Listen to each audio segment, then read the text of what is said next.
ത്രിയേക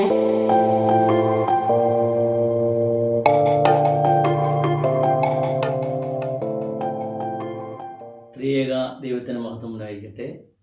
വീണ്ടും പ്രഭാതത്തിലേക്ക് ഏവർക്കും സ്വാഗതം. മത്തായിയുടെ സുവിശേഷം 1-ാം അധ്യായം അതിൻ്റെ 17-ാം വാക്യം ഇങ്ങനെ: തലമുറകളാകെ അബ്രഹാം മുതൽ ദാവീദ് വരെ 14, ദാവീദ് മുതൽ ബാബേൽ പ്രവാസത്തോളം 14, ബാബേൽ പ്രവാസം മുതൽ ക്രിസ്തുവിനോളം 14 ആകുന്നു. യേശുമ്പുരാൻ്റെ വംശാവലി പറഞ്ഞിട്ട് മത്തായി ആ സുവിശേഷകൻ ഇവിടെ ആ തലമുറകളെ തിരിച്ചു പറയുകയാണ്. 14, 14, 14 3 തലമുറകളായിട്ട് തിരിച്ചു പറയുകയാണ്, 3 ഘട്ടങ്ങളായിട്ട് പറയുകയാണ്. നമുക്കറിയാം യേശുമ്പുരാൻ്റെ വംശാവലി മത്തായിയുടെ സുവിശേഷം തുടങ്ങുന്നത് ആദാം മുതൽ ക്രിസ്തു വരെയാണ്. എന്നാൽ ലൂക്കോസിൻ്റെ സുവിശേഷത്തിൽ ക്രിസ്തു മുതൽ ആദാം വരെയാണ് പറയുന്നത്. ഈ വേദപുസ്തകത്തിലെ വംശാവലിയിൽ എന്തുകൊണ്ടാണ് ഈ വംശാവലി ഇവിടെ പറയുന്നതെന്ന് ചോദിച്ചാൽ, യേശുതമ്പുരാൻ്റെ ജനനത്തിന് മുമ്പായിട്ട് ആ പ്രവാചകൻ്റെ, ആ രക്ഷിതാവിൻ്റെ ആ ആഗമനത്തിന് മുമ്പ് ആ വംശാവലിയിൽ തൻ്റെ മുന്നോടിയായി ജീവിച്ചിരുന്ന എല്ലാ പിതൃക്കളെയും അനുസ്മരിക്കുകയാണ് ഇവിടെ ആ വംശാവലിയിലൂടെ. നമുക്കറിയാം യഹൂദ പാരമ്പര്യം അനുസരിച്ച് ഈ വംശാവലി എന്ന് പറയുന്ന ഒരു പ്രധാനപ്പെട്ട സംഗതിയാണ്. അതായത് ഈ ഒരു രേഖയാണ് ഈ വംശാവലി എന്ന് പറയുന്നത്. ഈ വംശാവലി അതുപോലെ സൂക്ഷിച്ചിരുന്നു. ഈ വംശാവലി ഇല്ലാത്തവരെ, ഈ രേഖയില്ലാത്തവരെ അവർ അശുദ്ധരെന്നാണ് കരുതിയിരുന്നത്. അതായത് നമ്മളൊക്കെ ഈ നമ്മുടെ ഒരു ഐഡൻറ്റിറ്റി പോലെ, നമ്മുടെ ആധാരം, വസ്തുവിൻ്റെ ആധാരമൊക്കെ വെക്കുന്നത് പോലെ അവരുടെ ആ പാരമ്പര്യത്തെ കാണിക്കുവാനായിട്ട്, ഏത് പാരമ്പര്യത്തിലാണ് ജനിച്ചെന്ന് കാണിക്കുവാനായിട്ട് അവർ ഈ പാരമ്പര്യം, ഈ വംശാവലി അവർ സൂക്ഷിച്ചിരുന്നു. അതില്ലാത്തവരെ അവർ അശുദ്ധരെന്നും ശാപഗ്രസ്തരെന്നും ഒക്കെ അംഗീകരിച്ചിരുന്ന ഒരു സമയമാണ്. എന്നാൽ യേശുമ്പുരാൻ്റെ ഈ വംശാവലിയിൽ നമുക്ക് അസാധാരണമായി കാണുന്ന ഒന്ന് ഈ സ്ത്രീജനങ്ങൾ ഉണ്ടെന്നുള്ളതാണ്. സാധാരണ യഹൂദന്മാരുടെ വംശാവലി പറയുമ്പോൾ അതിനകത്ത് സ്ത്രീകൾ കാണത്തില്ല. യേശുമ്പുരാൻ്റെ വംശാവലിയിൽ നമുക്ക് 4 സ്ത്രീകളെ കാണാൻ പറ്റും: താമാർ, രാഹാവ്, രൂത്ത്, ബത്ശബ. ഇത് എന്തുകൊണ്ടാണെന്ന് ചോദിച്ചാൽ, ഈ ലോകരക്ഷകൻ എന്ന് പറയുന്നത് എല്ലാവരെയും ഉൾക്കൊള്ളുവാനായിട്ട് ഇവിടെ വന്നത് ലോകത്തിൻ്റെ രക്ഷകനാണ്. അവിടെ പാപികളെയും ചുങ്കക്കാരനെയും വീശിമാരെയും ചുങ്കക്കാരെയും എല്ലാവരെയും, സക്കായിപ്പോഴുള്ള എല്ലാവരെയും ചേർത്ത് നിർത്തുവാനാണ്. അതുകൊണ്ടാണ് ആ വംശാവലിയിൽ എല്ലാവരും ഉൾപ്പെടും. ഈ ലോകത്തെ മുഴുവനായി ഉൾക്കൊള്ളുവാനായിട്ടാണ് യേശുമ്പുരാൻ വന്നെങ്കിൽ അതുകൊണ്ടാണ് യേശുമ്പുരാൻ്റെ വംശാവലി പറയുമ്പോൾ ഇങ്ങനെ പറയുന്നത്. ഇവിടെ പറയുകയാണ്, അബ്രഹാം മുതൽ ദാവീദ് വരെ 14, ആദ്യത്തെ ഘട്ടമാണ് പറയുന്നത്.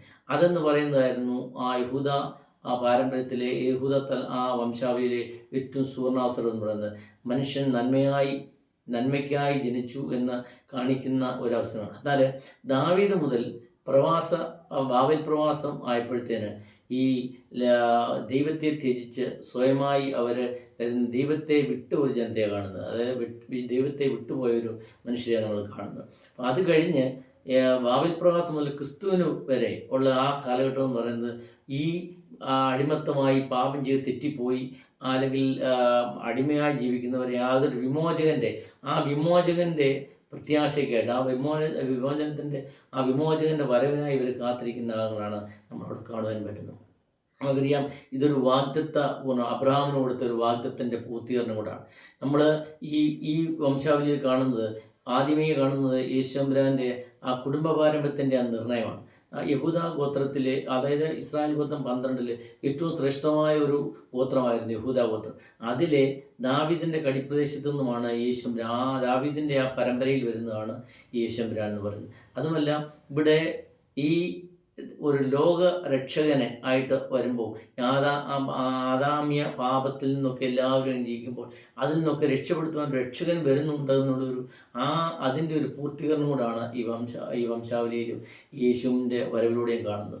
അതുമല്ല, വേറെ ഒരു കാര്യമെന്ന് പറയുന്നത് സ്ത്രീകളിൽ നിന്ന് ജനിച്ചവനാകണം. അതുകൊണ്ടാണ് സ്ത്രീകളിൽ നിന്ന് ജനിച്ച അവളിൽ നിന്നും ക്രിസ്തു വന്ന യേശു എന്ന പേരായി എന്ന് പറയുന്നത്. സ്ത്രീകളുടെ തലമുറ സർപ്പത്തിൻ്റെ തല തെറുക്കുമെന്ന് പറയുന്നുണ്ട്. അപ്പം അതുകൊണ്ടാണ് സ്ത്രീയിൽ നിന്ന് ഈ യേശുമ്പുരാനെ ജനിപ്പിക്കുന്നത്. അവിടെ ഈ സ്ത്രീയിൽ നിന്ന്, അവളിൽ നിന്ന് ക്രിസ്തു എന്ന യേശു ജനിച്ചു എന്നാണ് അവിടെ പറഞ്ഞു നിർത്തുന്നത്. അതുകൊണ്ട് പ്രിയമുള്ളവർ, നമ്മൾ ഈ ഭൗതികമായി നോക്കുമ്പോൾ അത് ഏതുമായിക്കോട്ടെ, ഏത് പാരമ്പര്യത്തിൽ വളർന്നോട്ട് അവിടെ യൂക്കോസിൻ്റെ ശിഷ്യ പറഞ്ഞതുപോലെ ക്രിസ്തു ഉള്ളിലായാൽ പിന്നെ അത് നമ്മൾ ആ പാരമ്പര്യത്തിൽ വേണം. ക്രിസ്തുവിനെ വഹിക്കുവാനായിട്ട് കഴിയണം. ക്രിസ്തുവിന് ജനിക്കുന്നതിന് മുമ്പ് ക്രിസ്തു നമ്മുടെ ജനിച്ചു കഴിഞ്ഞാൽ നിങ്ങൾ ഏത് വംശാവലിയിൽ ബന്ധമുണ്ട്, ഭൗതികമായി ഏത് വംശാവലിയിൽ ബന്ധമുണ്ട്, ആത്മീയമായി ക്രിസ്തുവിനെ സ്വീകരിച്ചാൽ ഉടൻ നമ്മൾ ആ ക്രിസ്തുവിൻ്റെ പാരമ്പര്യയിൽ വരുന്നു. അതുകൊണ്ട് ആ ക്രിസ്തുവിനെ സ്വീകരിക്കത്തക്കവണ്ണം ക്രിസ്തുവിൻ്റെ ജനനത്തിന് മുമ്പായി നമ്മുടെ എല്ലാ പാരമ്പര്യവും എല്ലാ വംശാവലിയും നോക്കുമ്പോൾ അതിൻ്റെ അകത്ത് പാപികളായ കുറേ ആൾക്കാർ വരുന്നുണ്ട്,